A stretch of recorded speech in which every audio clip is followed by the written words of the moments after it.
might be retired, but he's still not out. Join former Australian all-rounder Jason Dizzy Gillespie and Travis Wakeling for some unfiltered cricket chat, legendary stories, and a laugh or two along the way. Let's play.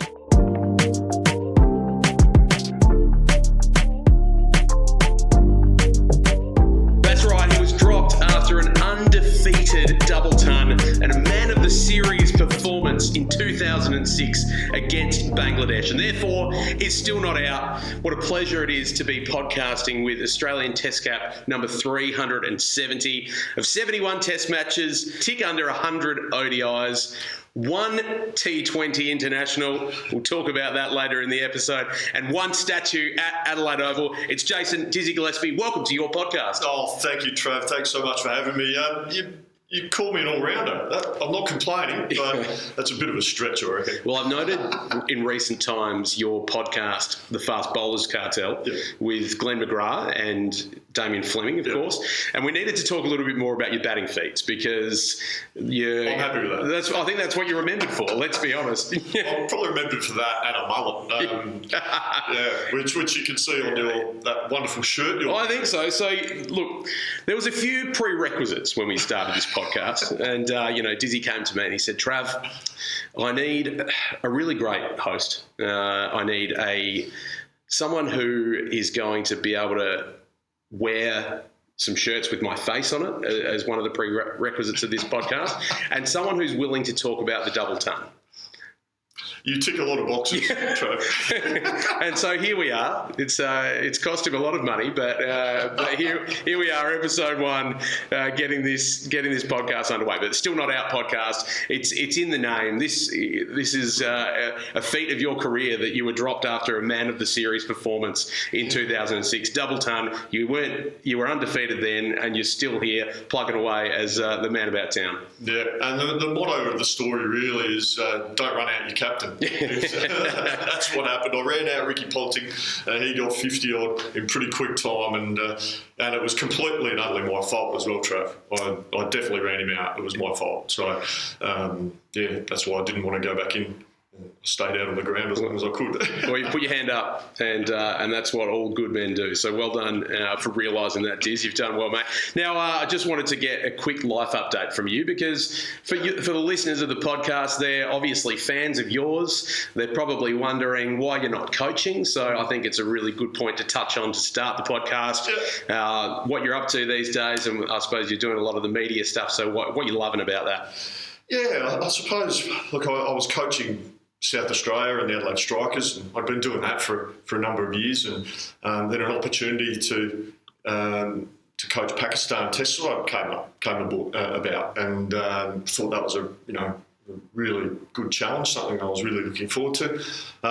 We won't go into too much detail, but things didn't quite work out as planned, and that was the best part of a year ago now. So just decided that I'll have a bit of a break from full-time coaching, dipping my toe in, doing a bit more media stuff. And you mentioned the Fast Bowling Cartel podcast, which is in its early days as well, and that's a lot of fun. Doing some commentary work for ABC this summer. And I'm certainly looking to look at some opportunities to coach, probably in the short form space at the moment, probably. But you never say never. If an opportunity presents itself and it's something that I would want to do, I think I can help, and then that may be a job that I'd look at. But at the moment, I'm pretty happy with my lot, and sitting here chatting to you, we've been talking about this for a little while. We have. We're pretty excited and really looking forward to sinking my teeth into this as well. That's good. And of course, we couldn't be here without the great support of Belair Turf as well, who have jumped on board as a sponsor, a founding sponsor. Yep. And we're actually here at their venue. So we are at a place called the Seacliff Golf Course. Used to be called the City of Marion Golf Park. Did you know that? I knew that, and even before that, Merino Golf Course as well. Yeah, so it's had a few names, but you used to spend a lot of your junior days here. I actually did, and because I grew up not far from here. I grew up at Flagstaff Hill here in the southern suburbs of Adelaide, and Flagstaff Hill's about, I suppose, a 10-minute drive, I suppose, east of here. and yeah, used to come and play some games of golf here with a couple of my mates, and that was always good fun. But it was always been a 9-hole course, and we managed to have a game the other week. Did. That was a lot of fun. Unfortunately. My son Brandon, who's barely played golf in his life, managed to beat both of us, which is probably a bit of a pointer to what our golf is like. Well, mate, that was the worst round I've played in a very long time, let me tell you. And so we're going to have to play again sometime so I can show you my full potential. Right. Well, you saw how bad I was. That was pretty good for me. So I posted something up on the socials, which was your first shot off the first tee. Thanks for that too. And for those of you who haven't played here before, the ninth and the first run parallel with each other, going one way or the other, and it's on a slope. The first hole's a slopes down into the ninth, and we were all talking that we'd end up on the ninth after a bit of a roll. Well, you just hit it straight over there. Correct. So I've got a massive slice. Try to not slice it, but I don't know how to do that, so I just have to live with it, I suppose. Yeah, I think you will. So it's great to have their support, Blair Turf and the Seacliff Golf Course, and they're running a special at the moment. So the sun's out, the daylight savings has begun. $15 after 3 p.m. You can come on the course. It's such good value, isn't it? Unbelievable. I don't know where you'd find a round of golf for that price. Exactly. So unbelievable value. Make sure you get down and have a look. Seacliff Golf Course. They're on a happy hour from 5 till 6 as well, with the beverages as well. So you'd be getting around that. What beer are you drinking these days, Giz? I'm not a huge consumer of beer. I have the odd one here and there. More of a soda water kind of guy, aren't you? Yeah, I'll enjoy my soda water. Yeah, and the odd glass of vino. I love that. Now you touched on Brandon's golf a little bit earlier, but I do want to. You've got some talented children. Let's put it that way. So Brandon is a basketballer. Yeah, he's a tall lad. I think he's 6'7", and he plays down at Southern Tigers. He's in the NBL1 squad. Which is great. He loves it. He's been playing for Southern Tigers probably since about under 14, so since he's about 12 years old. Loves his basketball. He's now 18, and he really enjoys it. And it's great fun. I love the basketball, so I grew up, played it. Not that I was terrible, but I enjoy it, and I enjoy watching it and stuff. And and look, you love watching kids play sport and seeing them do things that they enjoy, and it's a pleasure. Yeah, it very much is. But then you've got Jackson as well. Now, Jackson is an up-and-coming cricketer and doing quite well for himself as well. He plays at Adelaide Uni, and he's learning the game. He probably came into cricket a little bit later than most kids, but he really enjoys it. He likes to bowl fast. He bats complete opposite way than his dad batted. I was a blocker and nicker and nudger, and he just looks to try and hit sixes from the get-go. So, and he's a fast bowler. He really enjoys it. He had a week last week training with the National Indigenous squad, which was very exciting for him. He got to meet Scotty Bowler. Yeah, how good was that? He was so stoked. And Scott was great, as he always is. He's great with the lads, and he came and spoke to the squad, Scott Boland, which was absolutely brilliant. And they got to play, spend some time and play a game on the MCG, which was against the MCC, which was Melbourne Cricket Club, which was absolutely brilliant. Unbelievable. Any other sporting talents coming through the Gillespie family we should know about? The two youngest, Kingston and Delaney, play volleyball. And, Kingo had a big day of beach volleyball yesterday. He's in the summer months. He's doing some training there, so he's enjoying that. And went to the Nationals recently, under 16s. They went to Perth, and he represented South Australia there. So look, the kids love their sport, and gets them active, and gets them off the devices for a little while, which is always nice. We're very proud of them. They're great kids, and love watching them do things they enjoy. Now, you can't pick favourites, but you have told me you love basketball. And you love keeping up with the NBA. So the opening weekends just happened. How good was it to see that first opening game? And you can never pick them. You can never plan for it. But unbelievably, the Houston Rockets and also the Oklahoma City Thunder went to double overtime in the opening game of the season. Durant's first game at the Rockets as well. So what a start. Yeah, that's a good pick-up for the Houston Rockets, isn't it? Kevin Durant. Oklahoma City Thunder, probably a lot of the favoured to win the title again. So we'll see what happens there. But I think Houston are a big chance. This is probably their window, isn't it, to really have an impact on the NBA. From an Australian point of view, though, how good would it be to see the Bulls make a charge this year with all of the Adelaide-based talent that are going through the squad? How good is it? You've got it's a next generation Next Stars program that's happened over a number of years in Australia. You've got Josh Giddey with the Chicago Bulls, played for the 36ers. Trenton Flowers was part of that program as well, and he's on the list of the Bulls. And Lockie Aldrich, who is a Southern Tigers youngster, came from Southern Tigers. It was his home club, and so I know everyone at the Southern Tigers are very impressed and love seeing Lockie do so well. But to see three lads who've come through the Next Stars program and come through playing for the Adelaide 36ers, it's great to see. And you would love an iconic hairdo. That Trenton Flowers absolutely has nailed down. Brilliant. Absolutely brilliant. We love a good hairstyle, Trav. I know you probably don't really have a hairstyle. No, I don't. I by choice, I choose to shave my hair off. Look, it was a decision I made about 2 years ago, and it just grows seemingly in the wrong parts of my head. Were you marching back? I was marching back. The solar panels, as they call them. Right. Remnants of a once vast civilization. Well, the problem is, for me, and if you're watching on YouTube, you'll be able to see. But for me, it was about, if you're going to shave it, and if you're going to go bald, can I at least bald properly? Yeah. So I have the issue where I have strong growth in parts of my head and then no growth in other parts of my head. So I've kind of got to continuously shave it quite frequently to get it to the point that I want to have it. But no, it's hair has never been an area one of those that clipper things? So I have to double up. So I have to go, if I leave it for more than 3 days, I have to double up. I have to go the clippers into the sort of 3-pronged shower device.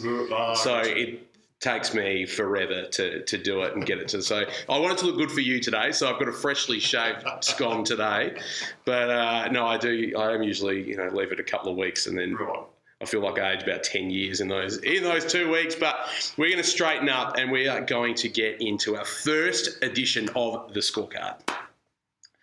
So this is where we're going to go through cricket from a local level to a domestic level to an international level each week. And I want to start with a local shout out. Bobby Davis from the Sturt District Cricket Club has broken the games record this week, taking over from the great Vic Richardson, who held the record for... So is this most games? Yeah, most games for Sturt. So for Sturt specifically? That's right. Wow, that's a huge achievement from Bobby Davis. You would have coached him just about, wouldn't you, for a few games? Yeah, just my first season coaching South Australia. Brad was in and around the squad, Well, there you go. So huge shout out to Bobby Davis there. Same club, and we'll be happy to share the love over the future episodes. But same club. I saw that Nicole Hobbs from the Sturt Cricket Club. Now this was last week. She took a 4-wicket over, including a hat trick. Wow. So unbelievable effort. But the best part of it, the first wicket to start that over off was none other than global superstar Amanda Jade Wellington. Oh, wow. So that is a massive over from Nicole Hobbs. A huge shout out, Nicole. That's huge. No, well done, Nicole. That's a great achievement. What do you got for us, Tiz? Any other big performance? Some of the club cricket performances over the last weekend. We see Kensington Tea Tree Gully. Cameron Fatchin picked up 8 for 64. It's a big day. That's a huge achievement. Hanno Jacobs in his first season here signed a professional deal with South Australia, obviously. Has come over from New South Wales. He's at Sturt and he picked up 6 for 36 against Woodville. I think they knocked over Woodville for just under 100, I think, Sturt. So they're very much in the box seat in that game. Lachlan Murphy, 85 not out for Southern Districts against Northern Districts. Cameron Edwards, Adelaide Uni v Prospect, he's 93 not out. I don't think they've lost a wicket, the the Blacks. So that's a good start to that game. But there was a bit of rain about on Saturday, so a lot of the games were affected. Tell us about Hanno Jacobs, because you've had a little bit to do with him in the past. Obviously, he's come over from the ACT to be a part of the South Australian system. Yeah. What have you liked about him so far? Yeah, I haven't actually had much to do with him from a coaching perspective, but I knew he was on the radar for a little while. I know Sean Williams, the talent manager for the Saka, has always been a big rap for Hanno. Hanno made his debut for New South Wales last season. South Australia obviously believed that he could add value to the South Australian squad. So he's come over. I think he signed a multi-year deal. So, I was commentating when he played his first game at Adelaide Oval. And had a bit of struggle with the front foot, by a lot of no balls, but there's a lot of talent there, and he'll only get better and improve. And he's certainly bowled very well on the weekend to take 6 for, and he's taken some wickets at Shield level for South Australia already. So he's got a big future, I think. Yeah, he's off to a great start. Now, moving into the domestic game, I saw that Tasmania, from a fair play point of view, a 2-point docking for having a slow over rate in the Sheffield Shield. So they've won their game over WA. It was a really good win, and I looked back to last season to see what kind of impact 2 points could have on a side leading into a potential Shield final, because they were sitting second. Now they've dropped down. The difference between second and third last year was 0.27 points. Oh wow! So the 2 points is 2 whole points but it's very avoidable. And I know people get sick and tired of talking about over rates, but it's a real frustration for me to see teams be so slow. We see it at international level. We see Australia is slow. Australia missed out on a World Test Championship a few years ago. Failed to make the final because of over rates. They lost points. England Ben Stokes doesn't even believe in that over rates should be a thing. That's his prerogative. That's his direction. But I think it's part of the game.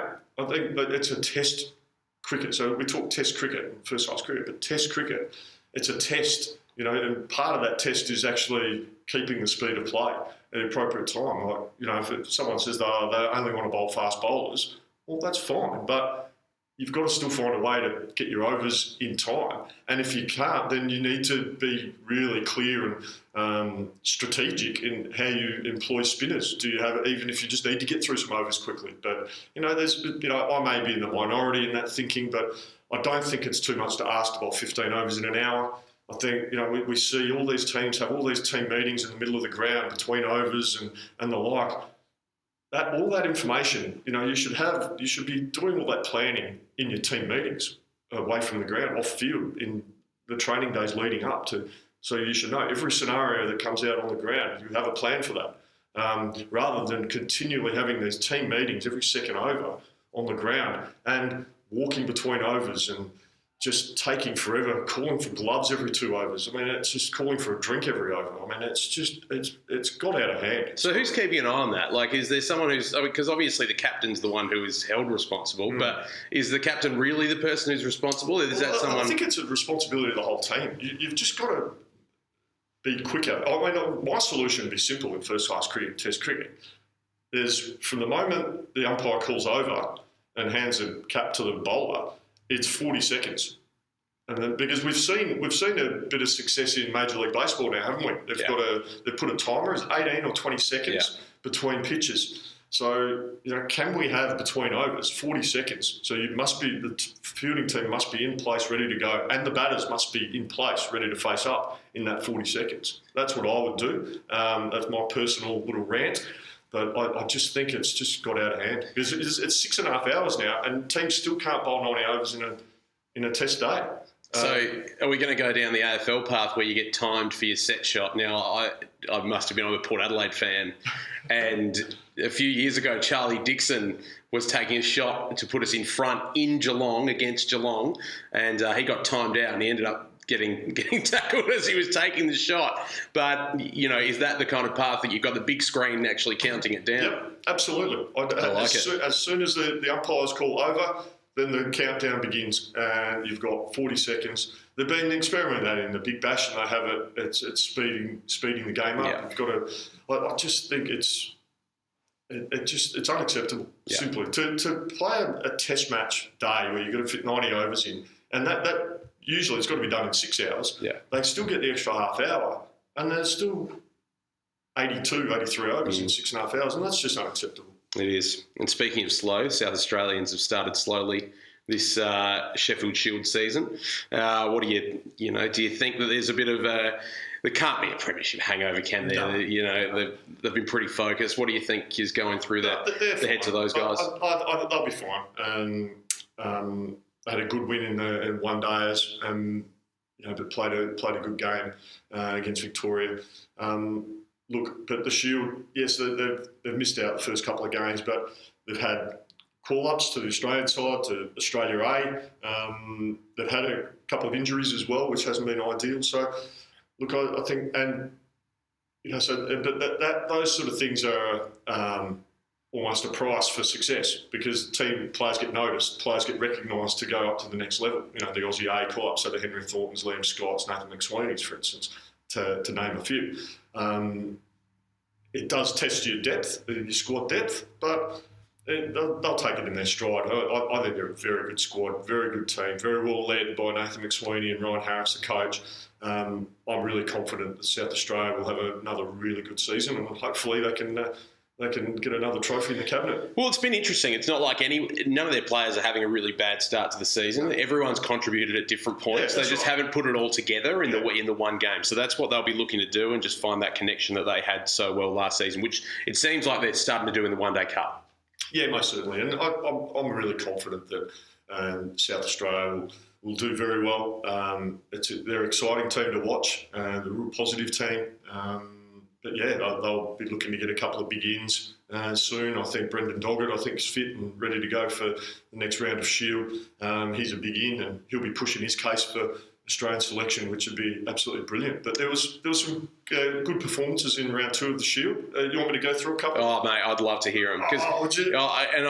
When you get to Victoria, I have a special mention for a few of their players as well, which I think is really important to shout out. But you take it away from here, dear. Well, I just a couple of the performances that I thought were really good. There was only 2 centuries in that whole round of Shield. Marnus got 159 against South Australia, and Lockie Hearn got 106. That was probably the most batter-friendly surface, I suppose, that was played in that round of Shield at Adelaide Oval. Jake Weatherall did get, in a low-scoring game, got 94 off 99. Yeah, that was good. Against Western Australia. And that was a good win at Bellarine Oval against Western Australia. They won by 3 runs, Tasmania. Jake Weatherall's in good nick. Yeah. We saw New South Wales versus Victoria. Victoria won that game by 77 runs at the Junction. Liam Hatcher got a fifer. Scotty Boland got a fifer. And I must mention, that Tassie v WA, Matthew Kelly got 6 for 49 as well. So there's been some good performances, and players putting their hands up to maybe be in the frame for selection for the Ashes. Something that I want to highlight, briefly mentioned it just before, but across the first 2 rounds in the Sheffield Shield competition, obviously Victoria sit at the top of the table playing some good cricket. Yeah. But their top 5 is what excites me the most. So you've got Campbell Kellaway and Harry Dixon opening the batting, and then you've got Ollie Peake in the top 5 as well. I like the look of him, Trav. Oh, he looks good, doesn't he? That's 70 not out. He won the game against South Australia. That's right. I heard Chris Rogers mentioned as one of the most mature knocks he's seen from such a young batsman. He looked really calm and relaxed out there. He was unflappable, you could use that term. He just took everything in his stride, and he's just got a pretty basic technique. There's not too much flair about it. He just goes about his work. Look, he's one to watch for the future for sure. Yeah, and then their bowling lineup as well. You've got Fergus O'Neill, who's playing some Australia A, still a young player, and Mitch Perry as well, who's been pretty consistent at that level for a long time. You've got Will Sutherland around that squad as well. I think they're in for a strong period, Victoria. They're a good squad, and they've got a good mix of youth and experience, and they've got some guys that are gaining a lot of experience now. So obviously Pete Hanscom is him and Scotty Boland are probably the old timers in that squad. But yeah, I agree with you. They look the goods, don't they? They do, and the South Australians, that can be hard to say, but we're, it's very tough for us to say. The Vics are going well, but no, they are. Good for Australian cricket. It is good for Australian cricket. We want to see these young players coming through and performing well, and that's what keeps Australian cricket strong. It is, and speaking of strong Australian cricket, the Women's World Cup. I mean, I never like to get too far ahead of myself. Boy, our team looks so good. Oh, they're winning it. But I'm going to throw it out there. Australia are winning it. It's Australia's to lose, really. Let's be honest. They are head and shoulders above the next team. What about Alana King? Unreal. How good is she? Oh, and do you know what the most impressive part is? Yeah. 3 of her wickets smashed into the top of off stump.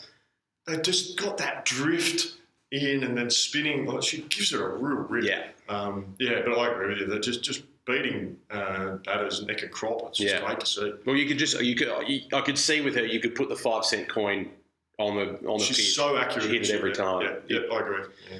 Unbelievable. But, I mean, not only her, but Ash Gardner's hit a couple of centuries in the tournament. Annabelle Sutherland fell just short of 100 as well. But she's taking wickets, and it's just been... And then how can we forget our skipper, Elisa Healy, as well, leading from the front, right back at the top of her game to start the tournament as well. Mm. She put in a couple of big scores at the start of the tournament, set the tone for the team, but now it just feels like they're humming, doesn't it? Yeah, most certainly. As I said at the start there, I think it's Australia's tournament to lose. I just can't see anyone coming close to them, to be perfectly honest. No, that's I tend to agree there, Deers. Now, in the one-day internationals, Australia versus India, I sort of labelled it young talent time. I think it was it felt like a bit of a changing of the guard for our ODI side, and to be able to see it in our cricket summer, where we obviously had the series against South Africa, where we were able to see some of those young players get a start, and we saw Cooper Connolly taking a 5 against South Africa as well. But now that it's summertime, there's more eyes on the game, and it feels like more people are watching and going, "Hey, this kid can play." So Cooper Connolly in Adelaide, superb innings to see the side home. What he finished 61 not out, I think. It was really good. I was commentating that game, and he just, his post-match interview, he was talking how nervous he was. Yeah. But I'll tell you what, Trav, he did not look nervous at all. He looked really calm, really clear in what he was trying to achieve. And it became a little bit tricky. He lost a couple of wickets, the Aussies, and there could have been a little wobble. We were saying on comms that a couple of wickets here, I remember when Short got out, and just wondered if there was a little wobble there, because it's quite an experience that with Cooper Connolly, Mitch Owen coming down, and then Xavier Bartlett coming in at 8. We thought, gee whiz, there could be, but they just kept going. Cooper Connolly, I thought, was absolutely outstanding, and you can see why the selectors are investing in him. Yeah. I know he's played a test match in Sri Lanka. I'm not sure he'll play much test cricket in the next 2 years, but he's certainly someone that could transition into being a very good long-form player. Yeah, I like the look of him. And his bowling's come a long way, really, in 12, 18 months. And he's a gun fielder, so he brings 3 skills to the table, multi-skilled player. So... there's no doubt that he'll have a prominent role in the Australian setup going forward. I like it. Formats. And speaking of multi-skilled players, how about Mitch Owen? He's come from the clouds, really. He had an amazing BBL last year. He hit that 100. That was the start, and then he hit another 100. And he's just destructive. The way he just comes in and he just wants to go from ball 1. Yeah, and he's playing a different role for Australia in the one days T20s at the moment. Like, he's been at the top of the order, obviously, for Tasmania and for the Hobart Hurricanes, but he's coming in the middle order. He looks destructive. He has pick-up shots to the leg side. Great, he hits the ball hard. I think one thing for his development, I think against genuine fast bowling, I think that's a continual work on for him.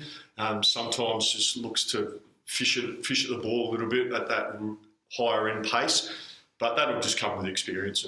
But the future's pretty bright. I really like some of the selections that the Aussies are doing in the white ball space. Yeah, and I've left the best till last because I thought this one will excite you the most, at being a former all-rounder yourself, but a fast bowler to start your career anyway.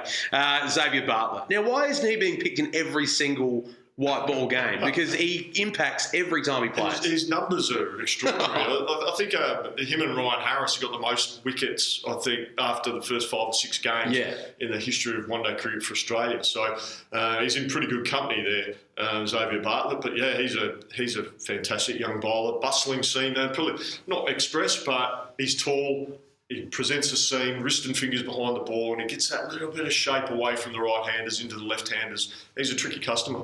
Yeah, so red ball, what do you think, Xavier Bartlett? Oh, there's no reason why he can't have an impact. I don't know what his numbers are specifically in red ball cricket, but look, he's a talent. I think the skills are transferable. There's no doubt about that. He's got there's a lot of upside, I think, with Xavier Bartlett. So do I. I'm pretty excited about what he's going to offer. But then there's an old stalwart in the side who, and this is the sad part, it feels like not that long ago we were talking about Josh Hazlewood as one of the young up-and-coming bowlers in Australian cricket, probably around the time that you were finishing up, and then all of a sudden he's in his mid-30s, but he looks like he's in as good a form as he has been for probably 2 or 3 years. I reckon he got the best number that you'll ever see. What was it, 10 overs for 29? 29. He bowled beautifully. And how many just missed the bat as well? Oh, and just missed the off stump as well. He was in superb form. It was as if there was a small shoebox just on a length, and he was hitting it consistently. It was just wonderful bowling because, and the Indians really had no answer to him. They just had to get through it, really, because that was just as high quality bowling as you will ever see in international cricket. Yeah, it was something that would have made the English players, I think, turn their heads and go, okay, we haven't spoken a lot about Josh Hazlewood over the last couple of years because he's just had so many injuries. He has, and there's with Australia, there's a bit of optimism about him, how many tests he'll play. I mean, the history over the last 5 years has shown he hasn't played every test of the summer for the last 5 seasons. So it would be a stretch to expect him to play all 5 tests, but that would certainly be the plan to play as many as possible. Hopefully, for Australia's sake, that we see Josh Hazlewood participate in all 5 tests because he's such an important cog in that engine. It's time for us to look forward, and we're looking forward with the forecast of what's ahead in cricket. Now, I noted that you took issue with something on your Threads feed the other day, and it was the BBC Sport readers. They put out a combined Ashes 11, and let me read this to anyone who is watching or listening to this podcast and wondering what that team looked like. So, opening the batting, they had Zach Crawley and Ben Duckett. Yeah. Cameron Green at number 3. Right. Joe Root at number 4. Harry Brook, number 5. Ben Stokes at number 6. Number 7 was Jamie Smith, the English keeper, who probably not many Australians have heard of yet. Number 8 was Pat Cummins. Number 9, Mitch Stark. Number 10, Nathan Lyon. And number 11, Jofra Archer, who has played 1 or 2 tests in the last 4 years, maybe. Yeah. So that's the team. What do you think, Diz? I saw 4 laughing emojis go with that one from you.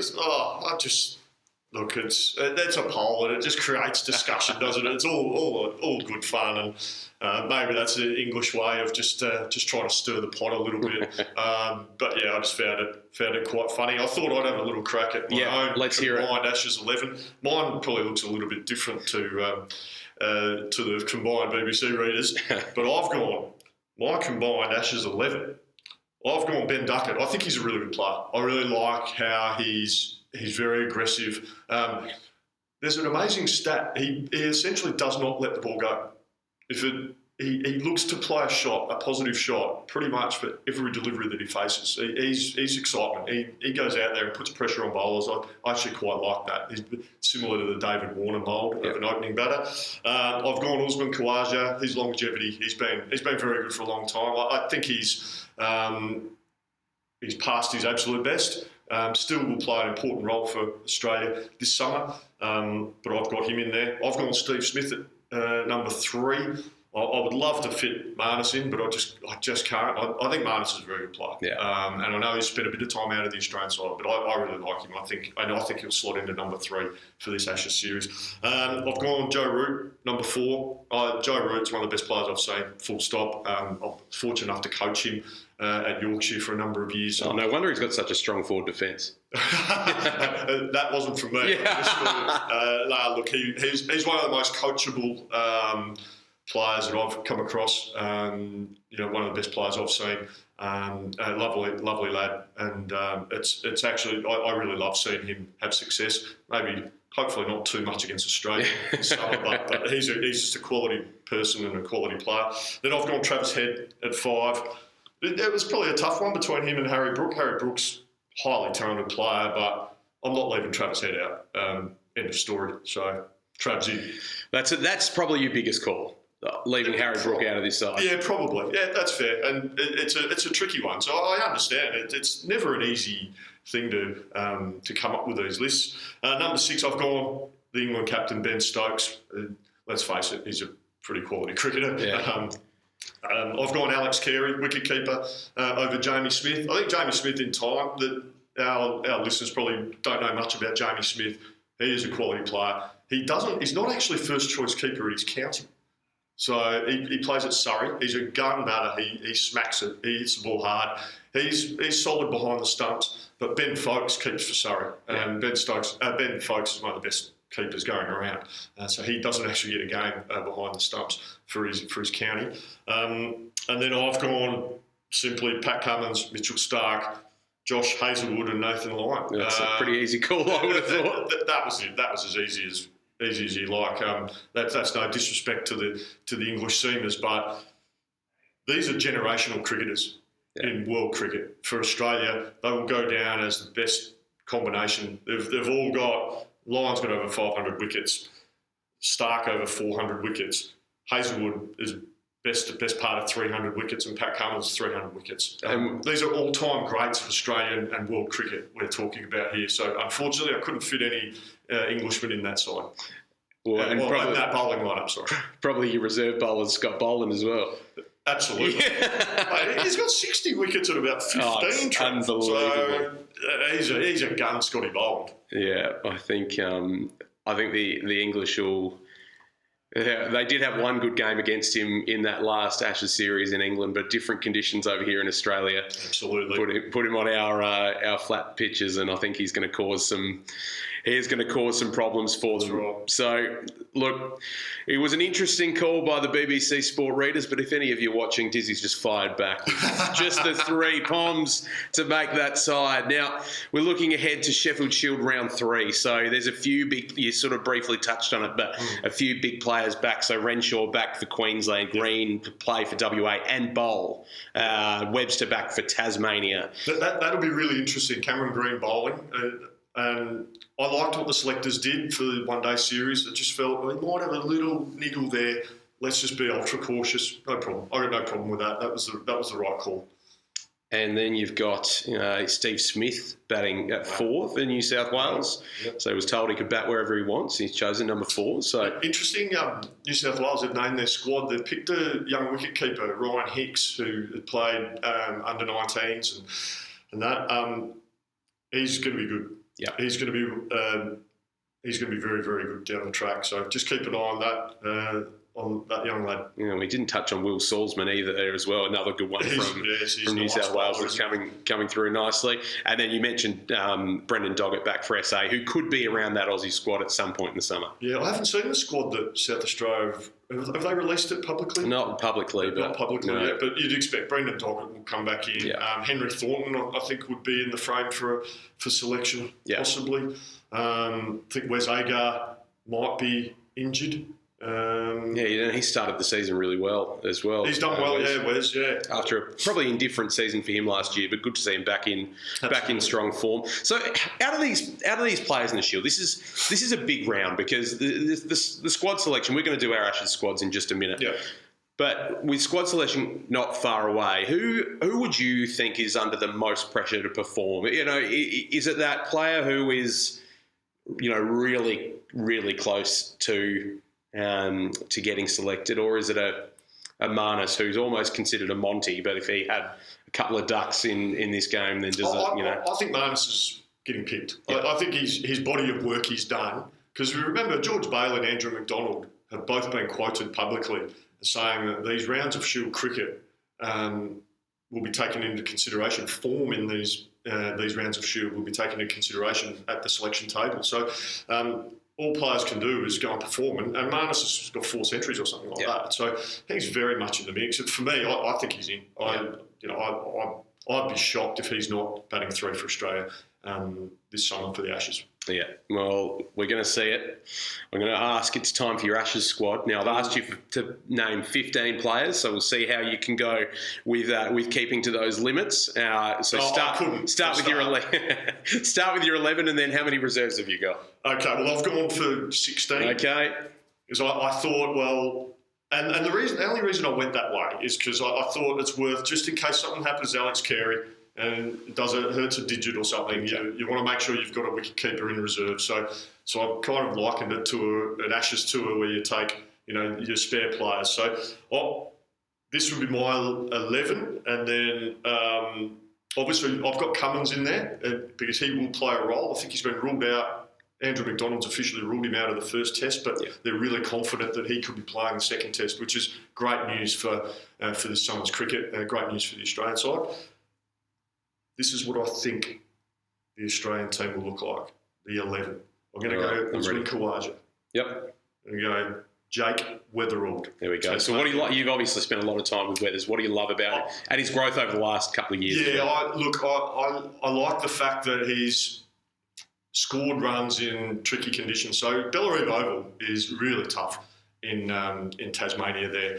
It just seems all game. It swings, it seems, and it does that all game. It was a low-scoring game against Western Australia in the last round of Shield, and he got a 94 off 99 in tough conditions against a very good attack. He scored, while he hasn't got a big 100 this year, he scored some important runs, and I think that body of evidence, the bank of work he did last year, scoring over 900 runs with an average north of 50, I think that gives him a real chance. And so whether the selectors actually go that way, I don't know, because I suspect that the selection of Renshaw in the one-days, maybe they wanted to get him around the squad just to get a feel, and the fact that he opens the batting with Usman Khawaja in state cricket as well lends me to think that he's very much in the selection frame. But then I've gone, after Weather, I've got Labuschagne at 3, I've gone Steve Smith 4, Head at 5, I've got Cameron Green, assuming he's bowling. He'll bat 6, and I've also got Bo Webster in the squad in case Green is not fit, because I'm leaving Green out if he's not bowling. And I'm playing Webster because he'll be able to bowl. I think it's important. I know Green only averages 11 overs a test match at the moment. I think those numbers will go up, the more he plays. But I've got him there. I've got Alex Carey. Then I've got Cummins, Stark, Hazelwood, Lyon, Boland. I mentioned Webster. I've gone Inglis as the second keeper, backup keeper, and he doubles as a backup batter as well, because he's good enough to play for Australia as a batsman alone. I've gone Brendan Doggett, extra seam option, and I've gone another spinner if something happens to Nathan Lyon. And I debated this a lot But I've gone on someone who has taken a lot of wickets and has performed strongly for a number of seasons now. I've gone Corey Roccaciolo from Western Australia. There you go. He's just edged out Todd Murphy and Mitch Swepson for me. Well, he comes from height. He's got a bit of height about him, doesn't he? So he gets a bit of bounce and can utilise the Aussie pitches. Yeah, he gets more overspin, whereas Todd Murphy is more a side spin on faster surfaces, on slower surfaces. Todd Murphy. That's why he can have a bit of success in places on the subcontinent.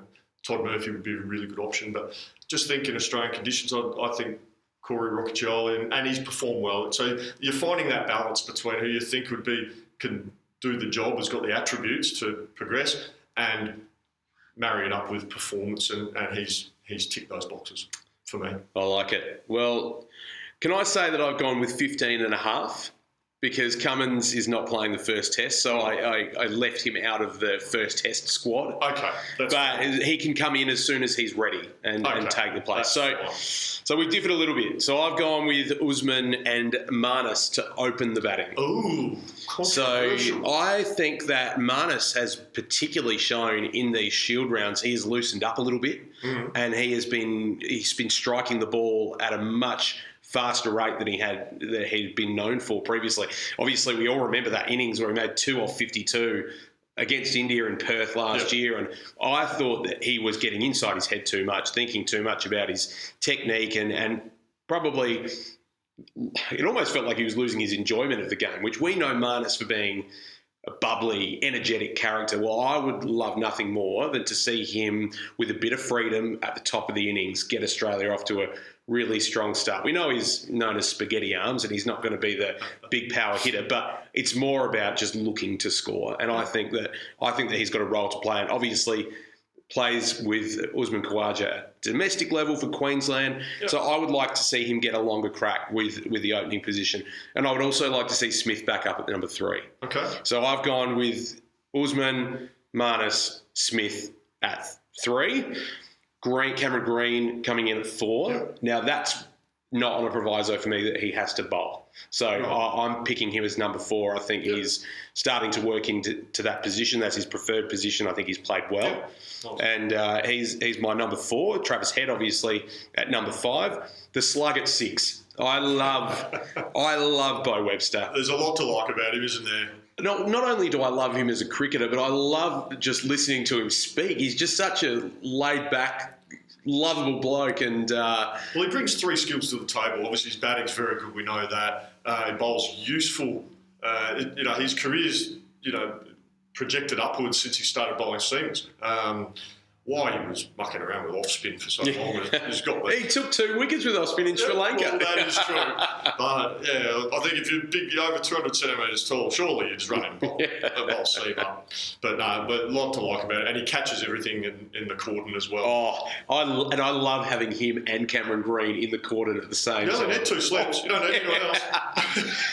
But not only that, not only the height and the reach, but they're both so skilled at it as well. They don't drop anything. Incredible catches. Oh, amazing players. So, I'm having the slug at 6. Then Carey, our number 7.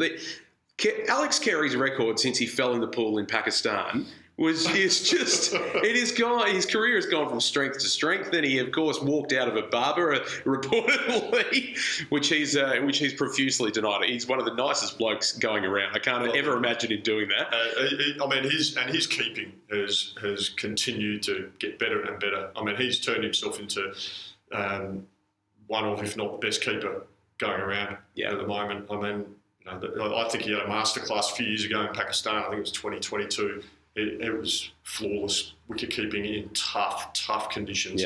Yeah, he's in good nick. Yeah, I don't think Inglis gets close to him in red ball cricket. Not for pure keeping. That's right. I agree. I think Carey is the best we've got. Yeah, sure. Definitely. Then Stark will come in. We'll move up the order. Right. So he'll come in at 8. Nathan Lyon at number 9. Scotty Boland. Well, this is where I struggled. Who bats 11? Lyon, I don't think so. I think he's played some good roles, so it's going to be Hazelwood at 11. That's 11. All right. Yeah. So Josh, sorry, Hoff. Yeah. So there we go. Dizzy's sorted it. And so Boland at 10, Hazelwood at 11. Now my squad members. So remembering I've gone with Cummins can come in when he's ready. So these are the 4 until then. Jake Weatherall. Yep. Could easily come in and play a game at any point through the season. Matty Kuhnemann. Right. I love Matty Kuhnemann. I think every time Matty Kuhnemann has performed for Australia, he has done it so maturely and he has looked like he belongs at the level. He's never looked overawed. From his one-day debut in Sri Lanka a few years ago, right through until his recent games where he in the 26 over game the other day he took another strong twofer. So I love Matty Kuhnemann. I like the difference that he can offer as a left arm. He's done really well in Australian colours, hasn't he? Yeah, he has. Whether it's the Test, One Day, T20, he's done really well. He has. So Matty Kuhnemann's the one for me, and then Michael Neser. I'll bring him back into the squad as well. I think he's in good form, a proven performer. He's played a couple of tests for Australia and done a good job. No nonsense, isn't it? You know exactly what you get with Ness. Yeah. And he's never let anyone down when he's been given the opportunity. And can easily replace a out-and-out bowler, but can also replace a Bo Webster if needed as well, or even a Cam Green if you reshuffle the order. Yeah. And then this is the one that hasn't probably been mentioned yet, but I'm just going purely on good numbers previous seasons, but in incredible form right now. Matt Kelly from WA. Yeah. So 16 scalps so far in 2 games. Yeah. And he's not taken tail enders either. Like he's taken the big wickets at the top of the innings. He's a nice bowler. He's had some injuries. I think he had a really bad thigh injury that restricted his numbers or amount of games last year. But he's a fine bowler and he's done really well for WA over a number of years. And I look at the selection panel and I go, he's the type of player that they'd be starting to look at. 30 years of age. He's done a good amount of time playing Sheffield Shield cricket. Good level experience, and that's the type that Andrew McDonald seems to want to bring through the squad. So Matty Kelly rounds out my squad with Cummins to come in and replace whoever at whatever time. So we've differed a little bit there, Diz. We have differed a little bit, but the core group is very there's some similar themes. So let us know what you think in the comments on the YouTube or on the social media tag at the Still Not Out podcast. Make sure you jump on and let us know what you think of those. So, and then just some other sports that are happening at the moment. Now, NBL, our 36ers were unbelievably unlucky to lose by 1 point just the other night to Melbourne United, who was a top of the table clash. But my goodness, they are looking good this season and plenty to look forward to over the coming months. We are so excited about our 36ers, aren't we? Obviously, the boom off-season recruit. I must admit, I never thought I'd see Bryce Cotton in an Adelaide 36ers jersey, but I'm very glad I am. He's box office, isn't he? That 53-point game. My Lord, what a performance! But I think he's bringing out the best in others as well. I think Isaac Humphries is having a career-defining season so far. I mean, he's looking really good. I love Zola Cheatham. Yeah. Just his energy. I'm a big fan of guys who do all the hard stuff, the rebounding, the defensive work. They're the heartbeat of any basketball team. And, I love watching him go about his work. And young Flynn Cameron has got himself a starting berth, and he's a proper player. And poached him from Melbourne United, which was good. But he looks a quality player too. And a bit of upside with DJ Vasiljevic. He's playing a team first role at the moment. He's quite clearly looking after Bryce as much as he can. And but there's a bit of upside, like he can dominate a game at any point. Well, he nailed that three, absolute long range bomb with about 20 seconds to go, I think. Yeah. And it wasn't until Walker with about 2 seconds to go drained that three from the corner, which got him over the line. Melbourne United, which was heartbreaking. You an EPL man at all, Diz? I watched a little bit of it when I was living in the UK.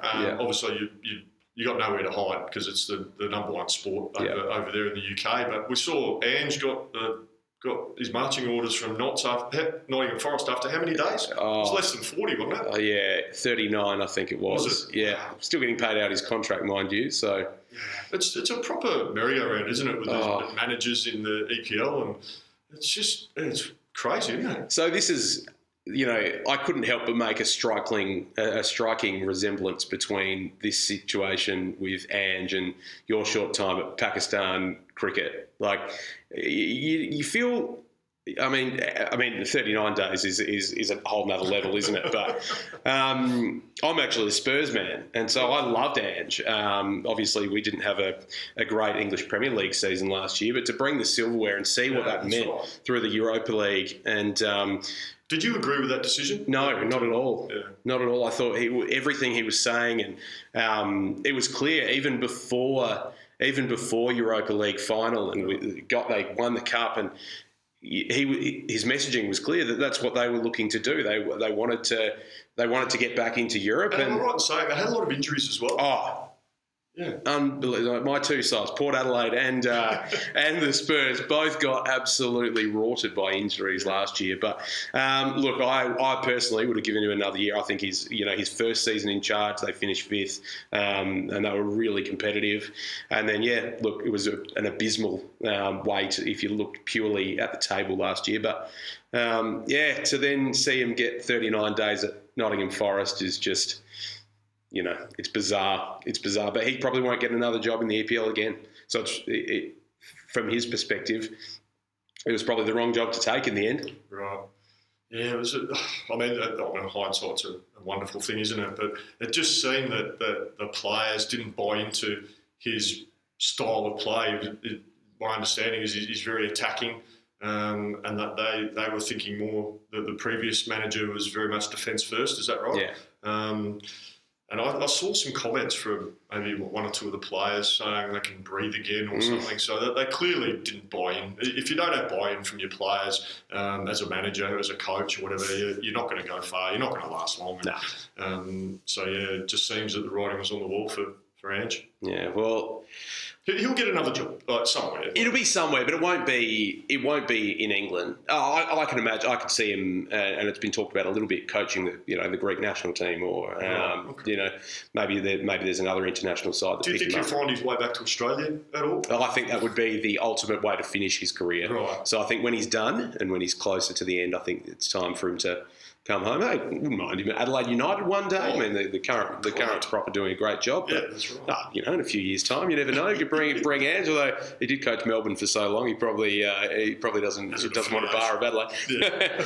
Now, something that I want to finish to each of a couple of things that we want to finish on for each of our episodes. But one thing is to please explain. Now, I posted something on our socials this week. The Still Not Out pod, if you're not already following, and it's the return of speed dealer sunglasses to not only to cricket, but I think cricket's leading the way when it comes to these speed dealer sunnies. And Travis Head, now it was one thing to wear them as part of a celebration for winning the World Cup a few years ago, but now he's wearing them on the field, and even worse, he's bowling with them on. But you actually set this trend back in the day. I was going back through all these photos. I Googled Jason Gillespie sunglasses to find an old picture of you. And boy, oh boy, did I find plenty of variations of the sunglasses. But not only that, not too many other players following in the same mould with that style of sunglasses. And you've recently been an Instagram influencer as well. It was picked up.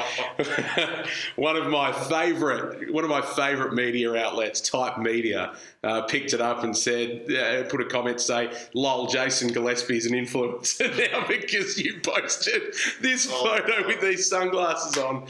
They were the Smith sunglasses. Yeah. They're lovely shades, and I wear that pair, casual pair, and then I wear this other pair of Smiths when I go running, because I like to keep fit and I run quite regularly, and they're just absolutely brilliant. And I just put one on social media. I'm far from an influencer, Trav.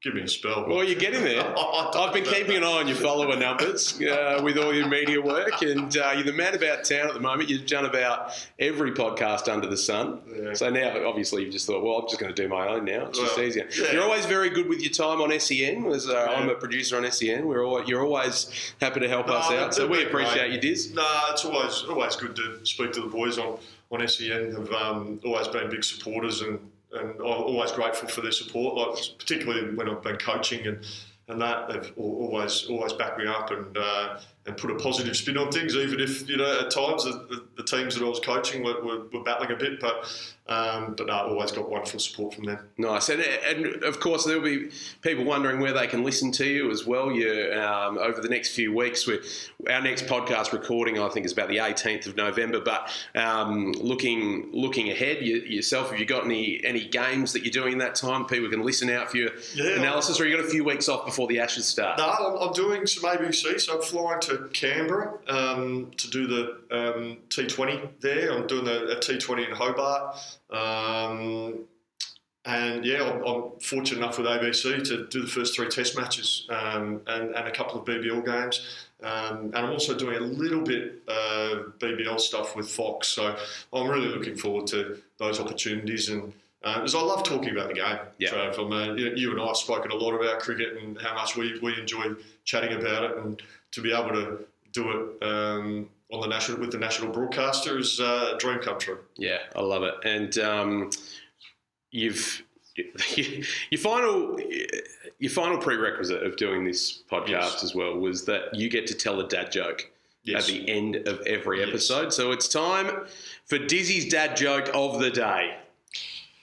Okay, Trav. I'm ready. Now, we have to put this out there. You haven't told me any of that. I haven't told you. I haven't approved anything. No, you haven't approved it. But a couple that you've told me in previous times, I haven't given you much in return. So I'm hoping that this one's going to knock my socks off. Okay, here we go. A genie granted me one wish, so I said, I just want to be happy. Now I'm living in a cottage with 6 dwarves working in a mine.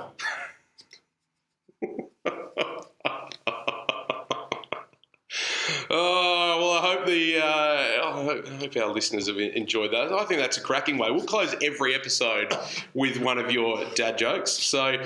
And that's a good start. It's a solid start. Start. You got I would say you got a snigger out of me for that. Right. Okay. So I'm looking for a belly laugh. I've got a bit of work to do. I'm looking for a belly laugh by the end of the season. Okay. All right. Okay. The challenge accepted. Yeah. Well, that's all we have time for on today's podcast. So, hey, Diz, I've had some fun. I hope you've had some fun along the way too. And if you haven't already, make sure you do follow us on the socials. So we're at Still Not Out Pod on Instagram, X, and TikTok, and also at Still Not Out Dizzy on YouTube. So you've been busy setting all that up, haven't you, mate? There was. Look, there's plenty of time going in. I'll put in my timesheets and submit it. But look, it's all worth it. And this is, for me, something so fun to be able to chat cricket with you. I mean, I wouldn't have thought that I'd be doing that 10, 15 years ago. So it's a good fun thing for me to do, and great that we've got the support of Belair Turf to look after the tough hours in the trenches, setting it up. Absolutely, no, they're great supporters of ours. And how good is it? So we're sitting here looking out over the 9th green on the Seacliff Golf Course, and the twilight hours have kicked in. So we've got lots of punters coming through, and a few people out there, right? Oh yeah, it's a few people and plenty of flies today. That's as I see one buzz around. But no, you have to get out and look at have a game at the Seacliff Golf Course. Only $15 after 3 p.m. So it's a great place to be. Next episode is going to be on the 19th of November. Nice. That's when we'll release it. So keep an eye out for that. But we're going to do some little bite-sized chats. You've got some stories to tell, which we're going to release a drip feed over the next couple of weeks. So make sure you subscribe to our channels, like the post, and we are accepting ratings, but only 5 stars. Right. Nothing else. I think that's fair enough, don't you, Diz? I think it's been a pretty good episode. What would you rate it? Really? 5. 5. I would. If there was 6, I would give it 6. I wouldn't do this. But lastly, a huge thank you, like I said, to Belair Turf for jumping on board. If you or your business would like to get involved with this podcast, great opportunity to do it. Please feel free to reach out via our social channels, and we'd love to have you on board as well, as we've got a whole season of, hey, it's a huge season of cricket, isn't it? Massive season of cricket, isn't it? Ashes, so Women's World Cup still wrapping up. There's so much happening. So jump on board. It's been a pleasure, Diz, and we'll see you next time.